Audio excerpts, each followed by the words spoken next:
Hey, tun naya mizo nula ngai mai mel thabok si pianal box si chuanom mai Miss Grand India first runner up ni thai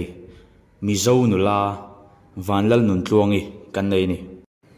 mizo ni anuam veng te hian ka hria ni chuti rol chuanin hei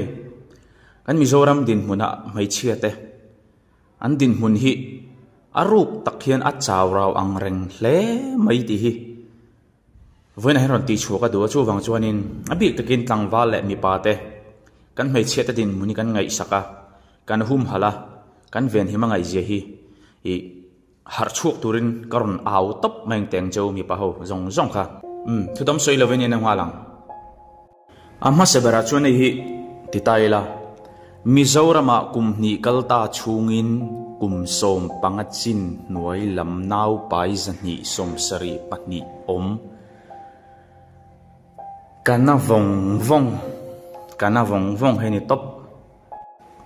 engei nat ve ngot an thiam lo lom kan mizo nula te an chu tiang kha tiang po in lo ti mai thaye adik na chin so ma adik lo ka don lo ma sa heng chu kan soi kang khan kum som pangachin nuai lam an ni wanglai ni chanchin buina ron ti chuan ye hi arap thak in divem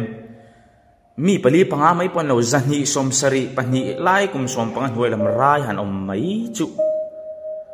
heng zong hi mo an du wang sex mang an ni don lo chiang tu pong sual wang ten ni don chiang di ka soi ngam than khati chu mo an ni vek lawang ni pai chu kan ngai tu chi na nga ni na te kan ven him tok lo kum som panga chin huai lam nga te kan mi zo mi pa tangwal te pon nga te mi kum som panga noi lam hi eng tin nge kan rai du thei le ka ti enge kan ril ru kan putta karo I har chuak dengu chuti rualin kan mizo nula te po kum som panga chin la king lo te po ini ngai tu achia nga ya rai lo khatum ro rai hun po ni lo in thin don lo rap thak ai mai adot tu a chuan hei kan mizo mi pa te chau hi heting a pending train hi mo kan lo ti ya mania nu pakhat etianga pending ve tho hi aron viral to kha an lo vak lo mo kan tia he kan mizo mai chiat hian lo bang mi lo ni o deon tina salo tuk alang sar le apon la nga kan mizo mi pa te hi an lang sar mai ma se thuk taka hian kan mizo nula te hi tianga hin nam nu sa avalung chiat thak te reng em o an khongai thak zol ani mai chiat hi bi ken mo pan te ang chu wang chuan u naw te dam doi zuar kan veng em kan khua azur po ni lova tu te mokal tlangat tol ruk na emo pui thin kan ria chuan eng ang pon hausa in thei ro se dim lawang u devet anga va vuak hlum khating kha ka soi lo dim lo ka ti khan ka soyom je ber chu inek chep ngang heng mi te hi khotlang le ko khan thil ain mang tur te hi ko I break na mang miang engang pon poisa ron tho dam don se lalo nga mang miang ko ro heng mi te chunga hianin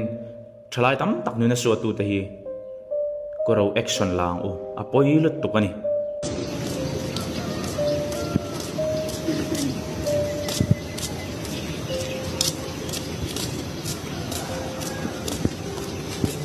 ti chuan adota ai hi kalainat ang reng hle maya achung derel lu ka tinat lo kan bai saya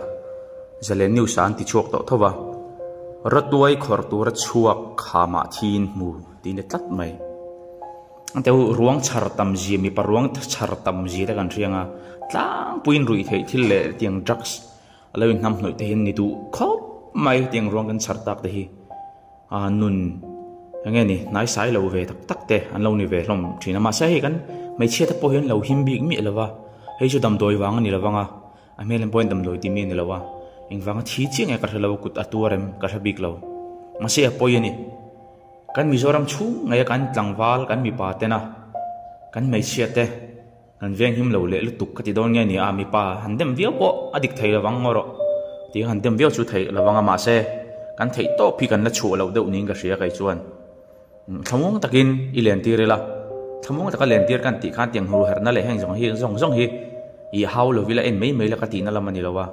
khang hur her na te tiang thi na ruang char mai charuang char te om lo na turin aveng him tu te akut thak tu te anu la kut thak tu anu pui kut thak tu te nilovin aveng him tu kan ni kha a tha len ka si ria ran soi lo ka ni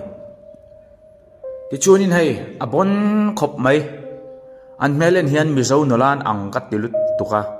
hei an nanglam nei ka sami alo mai fake news te po ani thei mai ngam kat hil zoka heng nula te hian mi pa pakhadan pong sual ti khania mizoram thleng chi chu a ang lo ka tia chan chu lar lo em maya mizoram thleng ani lo chon heng te mizo na thak mai takan ni karinga ka soi chiang ngam bik lo hei thil thleng tak tak ani chana zia lo le mai ka tia ante nom ru mangai mi pa te han pong sual mai chu o atia ami patan hian chu tiang nga ania thengka chon fiam thuin ti mai themo ma sa pong sual ni sim mi tu tan ma nom mi lo mual phona le ming chet na dam chung dei ania apoi ani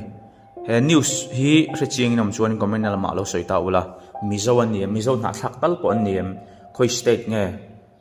barmalam pangan ningem lo soita u ka reching big silava ti chuan ina dot tu a chuanin hei hi ne tenong wa ti rukop ma hei hi engzat man nge kha ate puan i puan ta puan ven an ti mi kha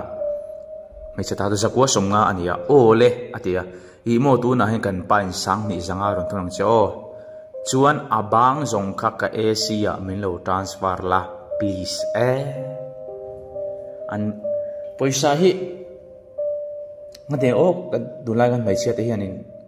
poisa hi kan rop tak hum mai le katia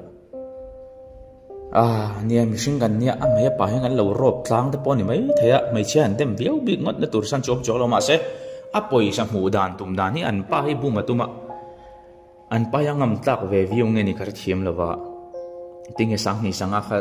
a hianin i hlep lo nei tak ta man pa kha sang ni sanga adil tak tak hem ka shalawa ei ama thon tu nge na screenshot poni mela an lo fiam thu mai nge ni pok ra thiam lo ni sia lo hle mai poisa le sum kan a chil luata hianin kan mizo nula tam takte vai ho noya an oma vai ho nan lo de pa mizoram amul pho pha